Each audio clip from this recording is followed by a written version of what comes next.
Dharmayukti Karini Cabang Pelalawan peringati Maulid Nabi Muhammad SAW di Kantor Pengadilan Agama Pangkalan Kerinci. Dalam rangka memperingati Maulid Nabi Muhammad SAW, Dharmayukti Karini Cabang Pelalawan yang terdiri dari Pengadilan Negeri Pelalawan dan Pengadilan Agama Pangkalan Kerinci menyelenggarakan acara peringatan yang penuh hikmat di Kantor Pengadilan Agama Pangkalan Kerinci pada Jumat 20 September 2024. Acara ini dihadiri oleh segenap anggota Dharmayukti Karini dari kedua lembaga, serta para pegawai dari Pengadilan Negeri dan Pengadilan Agama. Acara dimulai dengan menyanyikan himne dan Mars Dharmayukti Karini. Serta untuk kelancaran acara ini tak lupa pembacaan doa yang dipandu oleh Ibu Mulyana Laniari. Ceramah agama yang disampaikan oleh Bapak Saihoni menjadi inti acara peringatan tersebut. Dalam ceramahnya, beliau menyampaikan pentingnya meneladani sifat-sifat Nabi Muhammad SAW, seperti kesabaran, kejujuran, dan kepedulian terhadap sesama. Assalamualaikum warahmatullahi wabarakatuh. Waalaikumsalam warahmatullahi wabarakatuh. Wassalatu wassalamu ala rasulillah wa ala alihi wa sahbihi wa mawala. Miftahi babir rahmah adada ilmillah, salatan wa salaman daimain bidawamil mulkillah wa ala alihi wa sahbihi ajma'in. اللهم صل على سيدنا محمد الفاتح لما أهلك والخاتم لما سبق ناصر الحق بالحق والهادي إلى صراطك المستقيم وعلى آله حق قدره ومقداره العظيم. أما بعد, yang saya hormati Ketua Dharmayukti Cabang Pelalawan, yang saya hormati Wakil Ketua 1 Dharmayukti Cabang Pelalawan, yang saya hormati Ketua 2, Wakil Ketua 2 Dharmayukti Cabang Pelalawan, pengurus Dharmayukti Cabang Pelalawan, dan anggota yang hadir pada pagi hari ini. Pertama, marilah kita senantiasa panjatkan puji syukur kita kepada Allah Subhanahu wa Ta'ala, karena atas rahmat, limpahan rahmatnya, inayahnya, kita bisa berkumpul dan bermuajahah dalam memperingati Maulid Nabi Muhammad sallallahu alaihi wasallam. Yang kedua, salawat dan salam semoga senantiasa tercurahkan kepada beliau, sang reformis, Nabi besar Muhammad sallallahu alaihi wasallam, yang telah mengeluarkan kita minadz zulumati ilan nur, dari zaman yang kegelapan menuju zaman yang terang benderang ini. Seraya kita mengucapkan Allahumma salli ala Sayyidina Muhammad wa ala ali Sayyidina Muhammad. Selanjutnya,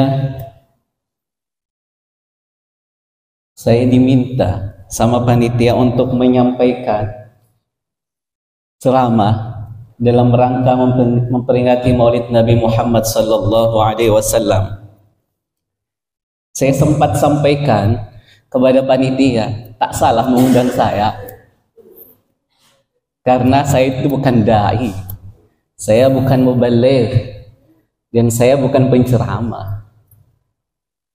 Tapi kata panitia, tidak apa-apa Pak, sampaikan saja.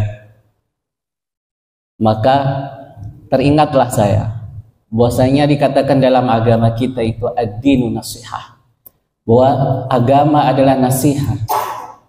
Untuk itu, dan Sayyidina Ali pernah berkata, balighu ani walau ayah, sampaikanlah walaupun satu ayat. Saya mencoba ini tidak untuk menggurui atau mengajarkan kepada ibu-ibu semua yang hadir di sini. Saya yakin-yakinnya ibu ini sudah hafal betul apa itu Maulid Nabi Muhammad sallallahu alaihi wasallam. Tapi saya hanya mengingatkan untuk diri saya pribadi dan pada umumnya ibu yang hadir pada kesempatan hari ini. Ketika kita berbicara Maulid Nabi Muhammad sallallahu alaihi wasallam, apa sih yang terbenak dalam diri kita? Siapa itu sosok Muhammad bin Abdillah ini? Sampai kok diperingati sampai sekarang. Kita pun tak pernah berjumpa itu dengan Muhammad bin Abdillah. Sosoknya seperti apa, wujudnya seperti apa. Kalau kita, imajinasi kita 50 tahun terakhir ini, kita disuguhkan tentang Superman, orang yang memiliki keunggulan atau kemampuan yang luar biasa. Tak sampai itu, Hollywood pun membanjiri dengan film-filmnya. Ada manusia yang terkuat, ada manusia yang mempunyai kekuatan yang luar biasa, seperti Spiderman, Hulk, ada Thor. Apakah Muhammad juga seperti itu? Mempunyai superpower supranatural atau tidak? Kita sering mendengar dari cerita-cerita bahwasannya Muhammad adalah orang yang bersahaya. Beliau pun tidur di bawah kasur yang beralaskan tikar. Terkadang perutnya diganjal dengan batu karena menahan lapar. Lantas, kok kita peringati beliau tidak mempunyai kekuatan seperti itu? Lantas apa keunggulan Muhammad bin Abdullah ini sampai kita memperingati Maulid Nabi Muhammad ini? Sedangkan Muhammad itu bukan anak raja seperti Sulaiman bin Daud. Muhammad pun bukan orang yang mempunyai tongkat ajaib seperti Musa yang bisa membelah lautan menjadi jalan. Begitupun Muhammad bukan seperti Isa yang bisa membangkitkan orang yang sudah meninggal. Pun bukan seperti Yusuf yang kegantengannya membuat para ibu-ibu tak sadar tergores jemarinya karena melihat kegantengannya Yusuf. Dan Muhammad pun bukan yang seperti itu. Lantas apa keistimewaan Muhammad ini? Sampai kita peringati, sampai mengguncang bumi ini, sampai saat ini, bahwasannya Muhammad adalah orang yang mereformasi dunia ini. Telah menghajarkan atau menghantarkan kita dari zaman yang jahiliyah menuju zaman yang terang-benderang ini. Dari zaman onta menuju zaman Toyota. Dari zaman ceplik menuju zaman listrik. Lantas apa keistimewaan sampai kita memperingati sampai detik ini? Sampai 1446 Hijriah. Sedangkan Muhammad bukan orang yang punya supranatural atau superpower. Apa yang bisa kita peringati? Dan apa yang ada keistimewaan dalam diri Rasulullah itu? Ada 3. Yang pertama, akhlak. Yang kedua, akhlak. Dan yang ketiga adalah akhlak. Itulah keistimewaan Rasulullah Sallallahu Alaihi Wasallam sehingga sampai detik ini kita memperingati kelahirannya. Karena di dalam dirinya itu ada suri tauladan yang sangat baik bagi kita, yang bisa kita pelajari. Sebagaimana firman Allah, laqad kana lakum fi rasulillahi uswatun hasanah. Sesungguhnya ada pada diri Rasulullah sallallahu alaihi wasallam itu adalah suri tauladan bagi kalian. Maka di dalamnya itu ada suri tauladan. Ketika Aisyah ditanya oleh sahabat, "Ya Aisyah, apa itu akhlak Rasul?" Aisyah menjawab, "Khuluquhul Qur'an." Bahwasannya akhlak Rasul adalah Al-Quran. Kita pun bertanya, kalau akhlak Rasul Quran, bagaimana itu implementasinya? Bagaimana mengkonkretkan yang abstrak itu agar konkret? Seperti apa itu akhlaknya Rasul itu? Maka tidak kita pungkiri kedatangan Muhammad ini yang dilahirkan di Arab sana, di mana padang yang sangat tandus sehingga mempengaruhi orang-orang pada saat itu, kabilah-kabilah saat itu dengan watak yang begitu keras. Yang kuat tidak begitu melindungi yang lemah, justru mendiskreditkan yang lemah. Siapa yang kuat? Ya dia yang berkuasa. Begitulah Arab pada saat itu, pada saat jahiliyah itu. Sehingga diutuslah Rasul. Sebagaimana sabda Rasulullah sallallahu alaihi wasallam, "Innama bu'ustu liutammima makarimal akhlaq." Sesungguhnya saya diutus oleh Allah hanya untuk menyempurnakan akhlak. Maka Rasul hadir itu bukan untuk mengislamkan seluruh Arab, tidak untuk mengislamkan seluruh dunia ini, tapi menyempurnakan akhlak yang ada pada saat itu. Kenapa? Karena pada saat itu kaum yang memimpin adalah kaum laki-laki, di mana perempuan itu tidak mempunyai harga. Perempuan hanya diperjualbelikan, dilacurkan, dan ketika ada orang kabilah yang mempunyai anak perempuan itu tidak segan-segan untuk dibunuhnya karena merasa malu mempunyai anak perempuan. Itulah saat dulu sebelum Rasulullah SAW hadir. Maka kehadirannya itu untuk menyempurnakan akhlak. Akhlak-akhlak yang seperti itu, yang tidak memandang perempuan, harus dihilangkan. Sehingga kita, laki-laki dan perempuan, saat ini sama kedudukannya. Tidak ada yang membedakan. Tidak lagi dikatakan perempuan itu urusannya ya sudah sumur, kasur, dan dapur. Tidak hanya itu saat ini. Itulah datangnya Muhammad bin Abdullah mereformasi akhlak pada saat itu, sehingga memanusiakan manusia. Tidak ada bedanya antara laki-laki dan perempuan, tidak ada bedanya antara kaya dan miskin, dan tidak ada bedanya antara tua dan muda. Semuanya sama, yang membedakan adalah ketakwaan kita kepada Allah Subhanahu wa Ta'ala. Lantas, akhlak apa yang bisa kita pedomani dan kita pelajari dari peringatan Maulid ini? Saya akan bercerita dua sifat Nabi yang mungkin bisa kita pedomani dan sebagai tingkah laku kita ke depan dalam mengarungi kehidupan baik berumah tangga, bermasyarakat, berorganisasi, dan bernegara.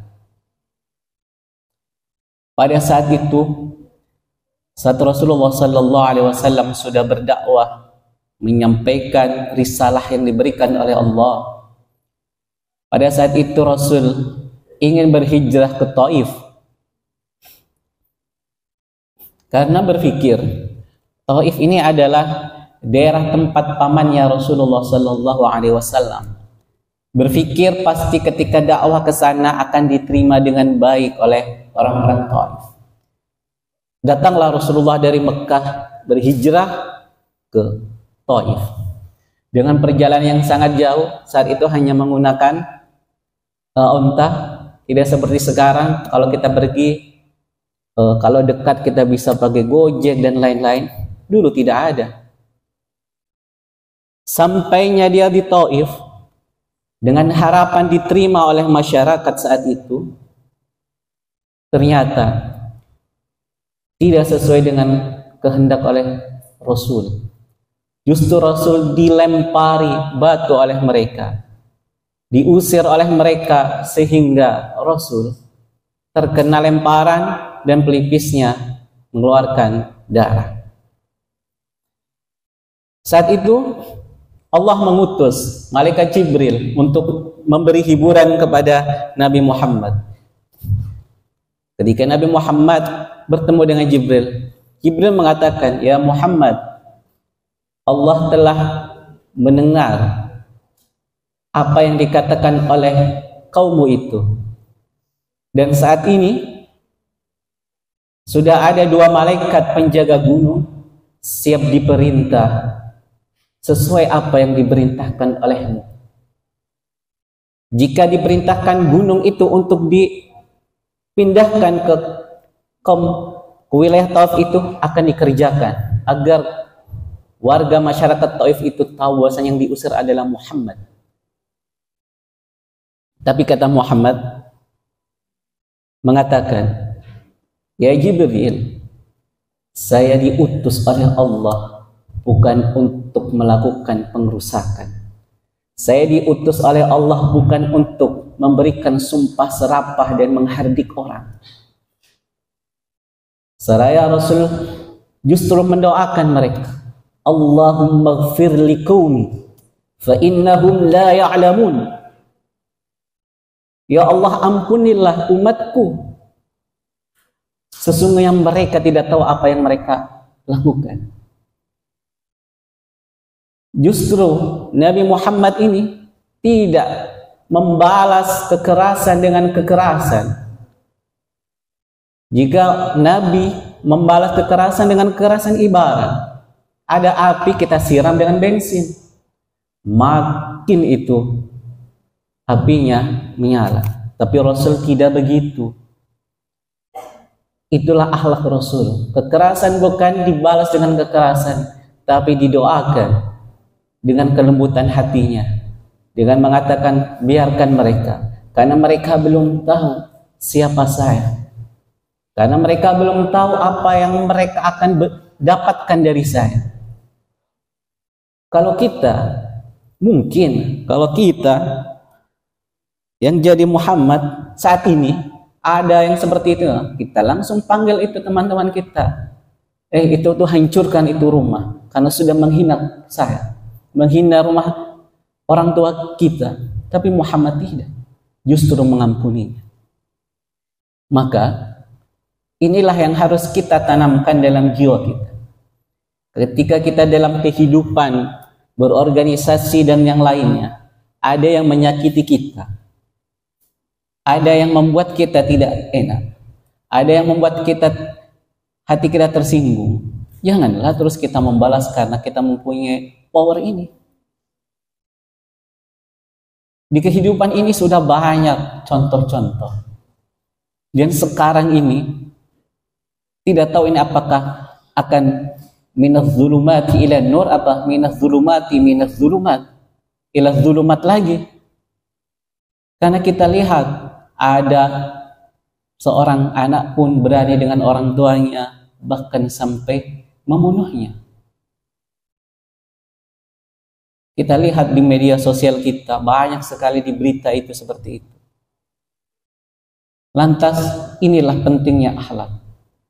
Karena yang hadir di sini adalah ibu-ibu. Saya teringat makalah yang mengatakan madrasatul ula li auladihi. Ibu adalah sekolah pertama bagi anak-anaknya.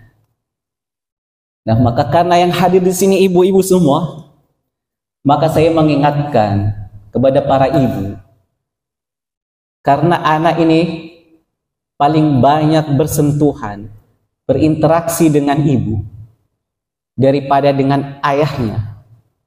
Otomatis pelajaran yang paling banyak itu akan diambil dari ibunya.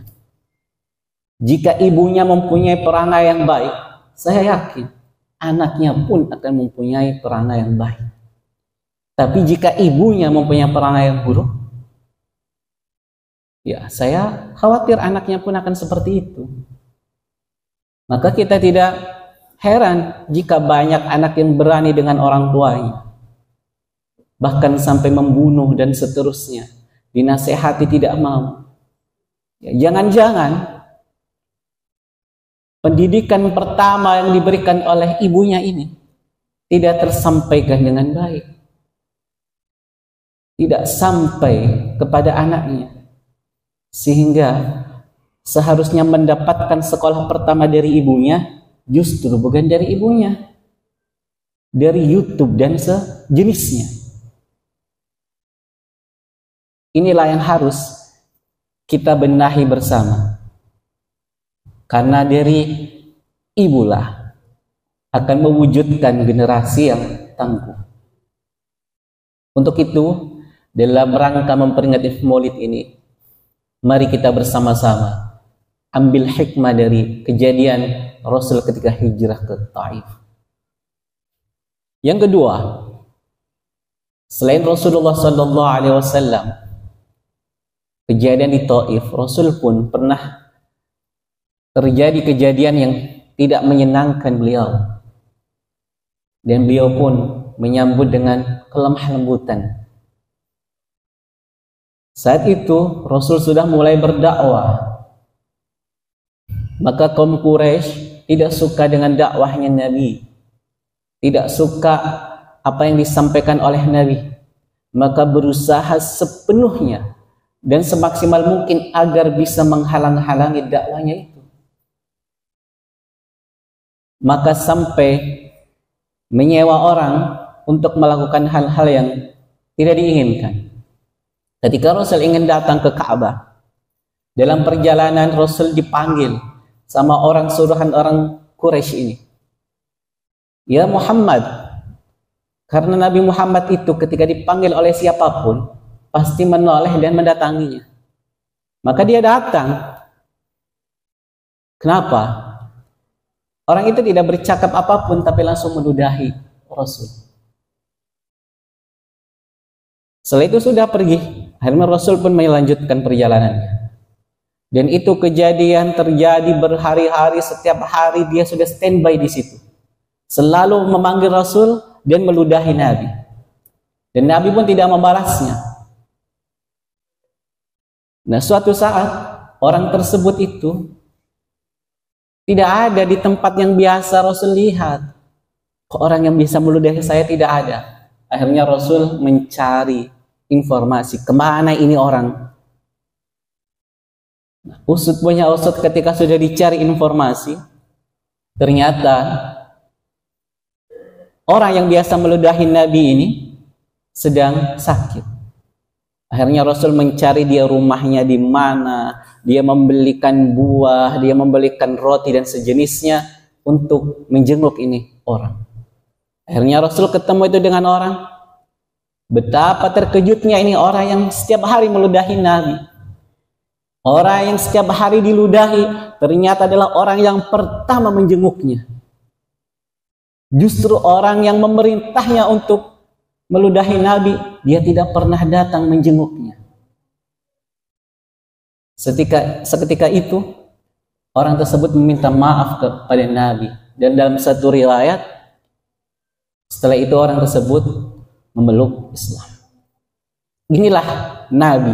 Karena akhlaknya itu, bukan karena kekuatannya, bukan karena kedekatannya dengan penguasa. Lalu dia bisa bersewenang-wenang untuk itu. Tapi karena akhlak dan kelemah lembutannya Nabi ini.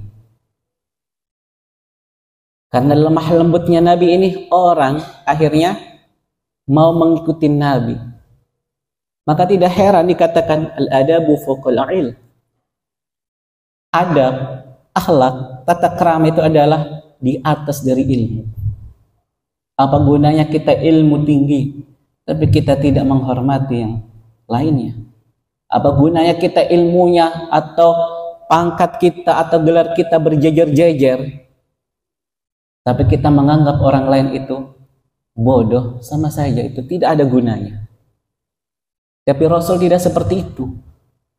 Rasul dengan kelemah lembutannya, walaupun sudah dihina, walaupun sudah diludahi, ketika orang tersebut terkena musibah, dia adalah orang yang paling terdepan untuk menjenguknya. Kita bisa seperti itu? Bisa. Ya, yang bisa jawab adalah hati kita masing-masing. Misal ada tetangga kita ini, tak pungkiri kita dalam bertetangga pasti ada tetangga yang julid, kan begitu, yang tidak suka. Cobalah nanti, misal ini ya, ada yang seperti itu. Tapi jangan didoakan, semoga sakit, jangan ya. Kalau memang betul-betul sakit, kita cobalah untuk menjenguknya. Kita ikuti akhlak dari Rasulullah Sallallahu Alaihi Wasallam. Karena tidak ada lagi kita mengikuti panutan saat ini. Siapa lagi yang bisa kita ikuti kalau bukan Nabi kita? Zaman yang sekarang ini ya, semua orang mengeluarkan kekuatannya masing-masing, menunjukkan kekuatannya. Bahwasanya saya mempunyai kekuatan ini, saya mempunyai orang penguasa ini, dan yang lain dan sejenisnya.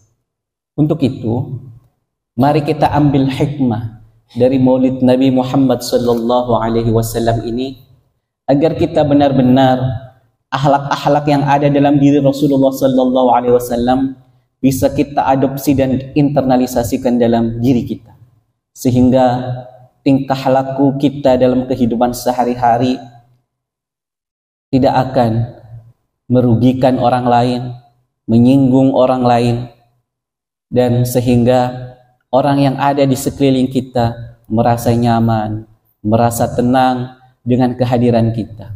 Bukan, kehadiran kita itu justru membuat orang yang ada di sekeliling kita itu tidak nyaman. Mari kita bersama-sama untuk mengambil hikmah dari Maulid Nabi Muhammad SAW ini dengan mengambil akhlak-akhlak Rasul SAW yang baik. Tidak usah banyak-banyak, 1 atau 2. Kalaupun kita lakukan dengan istiqomah, dengan baik, itu lebih baik daripada kita tahu banyak, tahu 1000, tapi kita tidak pernah mengamalkan itu, tidak pernah menjalankan dan mencontoh akhlak itu. Tidak ada guna itu. Dikatakan al-istiqamatu khairu min alfi karamah. Sedikit akhlak Rasul yang kita jalankan akan lebih baik. Yang penting istiqomah, karena istiqomah itu lebih utama daripada 1000 karamah. Untuk itu, mari dalam momentum ini kita gunakan Maulid Nabi ini selain sebagai untuk mempengaruhi atau memperbaiki karakter atau akhlak dari generasi muda kita, kita pun jadikan Maulid ini sebagai upaya untuk memperkuat kualitas dan kuantitas kita dengan memperbanyak sholawat kepada Nabi Muhammad sallallahu alaihi wasallam. Untuk mengakhiri apa yang saya sampaikan pada hari ini dan bukti kecintaan kita kepada Nabi, mari kita bersama-sama membaca sholawat kepada Nabi agar kita kelak mendapat syafaat dari beliau. Allahumma amin. Amin ya rabbal. Ya Rasulullah salamun alaik, ya rafi'a syani wad daraji. Ya Rasulullah salamun alaik, ya rafi'a syani wad daraji. عدفتي جيرة العالم يا أهيل الجود والكرم. Ayo semuanya. Ya Rasulullah salamun alaik, ya rafi'a syani wad daraji.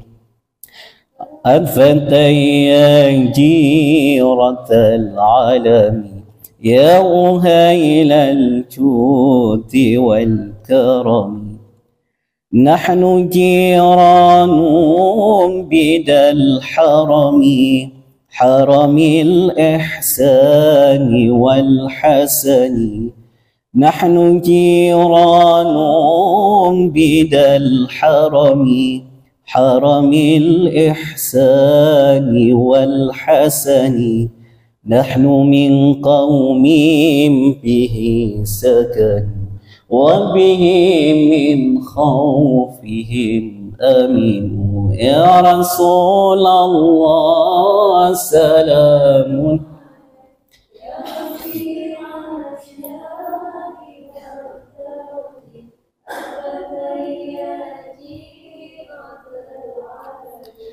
Ya uhailal judi wal karami.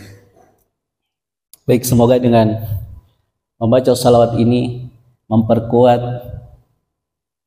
kecintaan kita pada Nabi Muhammad sallallahu alaihi wasallam, karena dikatakan man ahya sunnati waqad ahabbani wa man ahabbani kana ma'i fil jannah.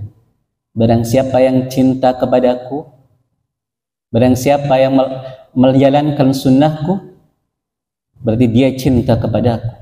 Barang siapa yang cinta kepadaku, maka akan bersama-sama masuk surga dengan Nabi. Nah, bukti cinta kita itu harus kita buktikan. Seperti ibu-ibu semua ini ketika cinta kepada suami, kan ada buktinya. Biasanya ketika masih pacaran dulu kan sering mengatakan kepada suami, gunung kan kudaki, lautan kan kuseberangi. Kan itu. Itu bukti dari kita cinta itu kepada suami. Bukti lainnya apa? Ketika suami pulang kerja, pasti kita akan bikinkan sesuatu yang disukai oleh suami kita. Misal bikinkan kopi, teh, dan yang lainnya. Sabtu Minggu biasanya karena suami ada di rumah, memasak. Beri masakan yang paling baik untuk suami. Itu karena bukti cinta kita kepada suami. Nah, begitu juga ketika kita cinta kepada Nabi, apa buktinya? Setidaknya kita menjalankan atau melaksanakan perintahnya dan mau melakukan sedikit dari akhlak Rasulullah Sallallahu Alaihi Wasallam. Itu salah satunya lemah lembut dan dia tidak pemarah atau balas dendam. Jika itu kita lakukan dalam kehidupan rumah tangga, apalagi akan harmonis itu, sakinah, mawaddah, warahmah. Lemah lembut loh. Ketika suami marah-marah, karena kita lemah lembut ya, suami akhirnya nggak jadi marah, tidak balas dendam. Misal ini semoga tidak ketahuan ini suami kita pergi dengan perempuan karena kita tidak balas dendam, kita maafkan, beri kesempatan dengan satu ancaman. Kalau sekali lagi seperti itu, saya datang ke pengadilan agama. Jangan. Semoga itu tidak sampai. Untuk itu, semoga apa yang saya sampaikan ada sedikit yang bisa tertancap dan tertanam dalam hati kita bersama dan kita bisa amalkan. Dan apabila ada salah kata dan salah ucap, saya minta maaf yang setulus-tulusnya. Wal afu minkum wallahul muwaffiq ila aqwamit thoriq. Assalamualaikum warahmatullahi wabarakatuh. Pesan-pesan moral yang disampaikan diharapkan mampu meningkatkan kesadaran para anggota dan pegawai untuk selalu berbuat baik dan menjaga hubungan yang harmonis dengan sesama.